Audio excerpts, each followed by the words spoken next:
A través de Twitter, un hermano me insistía en una pregunta para tratar de aclarar qué es lo que enseña la Iglesia respecto del juicio final y cómo fueron juzgados o dónde fueron todos aquellos que murieron antes de Jesucristo, todos los personajes en el Antiguo Testamento. Si es que se fueron al infierno, si es que porque, digamos, las puertas del cielo nos las abre Jesucristo y en consecuencia, anterior a Jesucristo, no existía todavía la redención, estaban primando las consecuencias del pecado que eran la muerte de una manera definitiva. Este tema nos introduce una vez más a uno de lo que hemos llamado en otras ocasiones, en otros puntos de vista, lo que en la teología dogmática, en la teología de la Iglesia, se conoce con el nombre de novísimos, ¿no? Que no significa muy nuevos, sino que viene del latín novísimo, que significa los últimos acontecimientos, es decir, las cosas últimas que van a ocurrir, la muerte del último ser humano o la transición, como nos dice San Pablo, ¿no es cierto?, no todos moriremos, pero todos seremos transformados. ¿Y quiénes no van a morir? Aquellos que estén vivos en el momento de la segunda venida de Jesús. Ahí, como dice San Pablo, las trompetas sonarán y los muertos resucitarán y nosotros seremos transformados, es decir, los que estén vivos en ese momento. A partir de ahí nosotros tenemos los grandes temas de los novísimos, que son la muerte, el juicio, el cielo y el infierno, ¿no? Obviamente en el cielo se trata también el tema del purgatorio, porque es una transición temporal al final de los tiempos, cuando la última alma en el purgatorio, el último hombre en el purgatorio sea redimido, el purgatorio desaparecerá.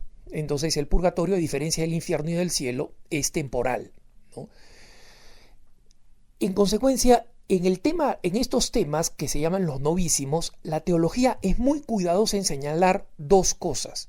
Número uno, aquí se aplican términos que son figurativos, porque todo esto que va a acontecer, de todos estos temas que nosotros vamos a acontecer, no sabemos con ciencia cierta. Y no lo sabemos con ciencia cierta, ¿por qué? Porque están más allá del ámbito de la comprensión humana. Por ejemplo, nosotros sabemos que en el futuro, cuando muramos y resucitemos, vamos a resucitar con un cuerpo incorrupto, un cuerpo que gozará de una manera pura y distinta, pero gozará en el cielo y sufrirá en el infierno. Pero no sabemos cómo va a ser ese cuerpo, qué tipo de espacio va a ocupar. Sabemos que resucitaremos con un cuerpo glorioso porque lo hemos visto en Jesucristo, y en Jesucristo hemos visto que se trataba de un cuerpo distinto, que era cuerpo porque, por ejemplo, pedía alimento, denme de comer, en 2 ocasiones cuando se aparece después de muerto, pero que era también distinto, como por el hecho de que muchas veces los apóstoles no los reconocían. María Magdalena creía que era un jardinero, ¿no?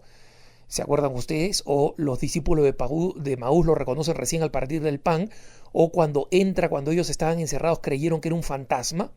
Entonces nosotros vemos que existen aspectos misteriosos. Eso es lo primero que tenemos que entender, es lo primero que enseña la teología.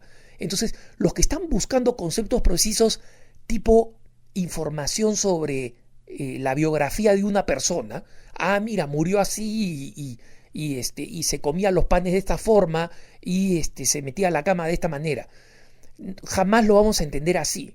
Entonces, esta pretensión de creer que uno puede abarcar todo lo que existe en el misterio de la teología mediante un cursito o una explicación no funciona así.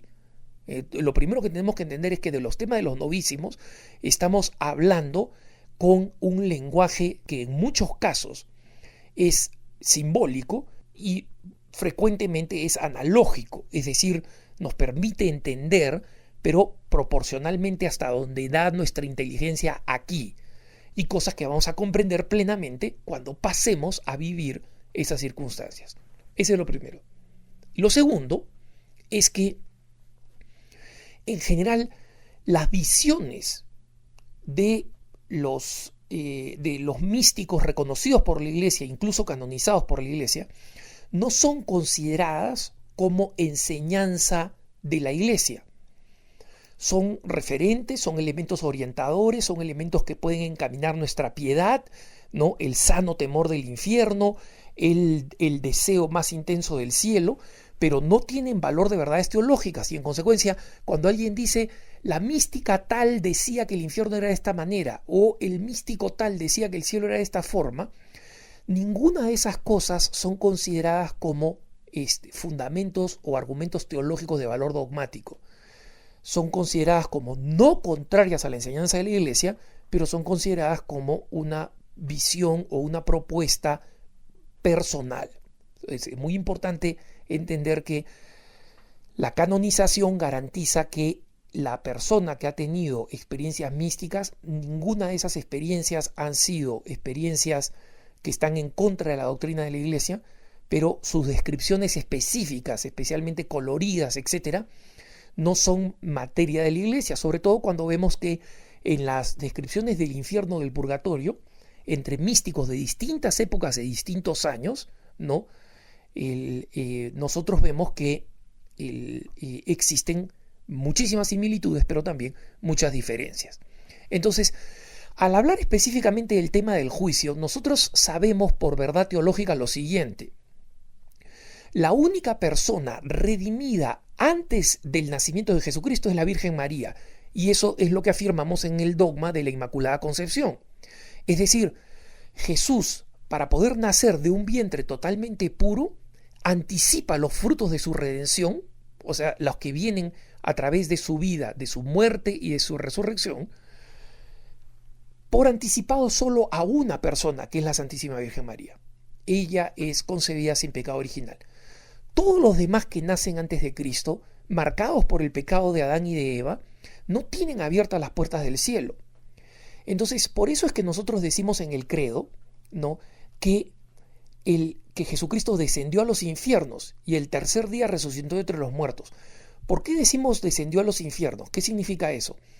Defendió a lo que entonces se conocía con el nombre de infierno, el Hades, ¿no? O sea, descendió a lo bajo, descendió al mundo de abajo, que es este lugar donde sabemos que no es el cielo, no sabemos si era el purgatorio, pero sabemos que no es propiamente el infierno como hoy le entendemos, porque el infierno sería solamente un tema del definitivo, es decir, un lugar absolutamente definitivo para las personas que son condenadas al infierno. Entonces, básicamente, las personas heroicas, santas, virtuosas, que murieron antes de Jesucristo, pongamos los grandes profetas, los patriarcas, los hermanos que entregaron su vida por ser fieles a la ley mosaica o por ser fieles al Dios de Israel, todos ellos, como los macabeos, por ejemplo, Judas Macabeo y los hermanos Macabeos y la madre de los Macabeos, no llegan hasta el cielo, sino que tienen que, entre comillas, esperar a que Jesucristo descienda y los suba con ellos al cielo. Ese momento es el que suponemos que es el momento del juicio personal, pero lo que enseña la Iglesia, que todos pasamos por dos juicios, el personal y el universal, se aplica a todo el mundo, a los que vivieron antes de Jesucristo y a los que vivieron después de Jesucristo, los que hemos vivido después de Jesucristo. En consecuencia, estas personas, la única diferencia que tienen con nosotros es que han tenido que esperar, entre comillas, a Jesucristo. ¿Por qué digo esperar, entre comillas?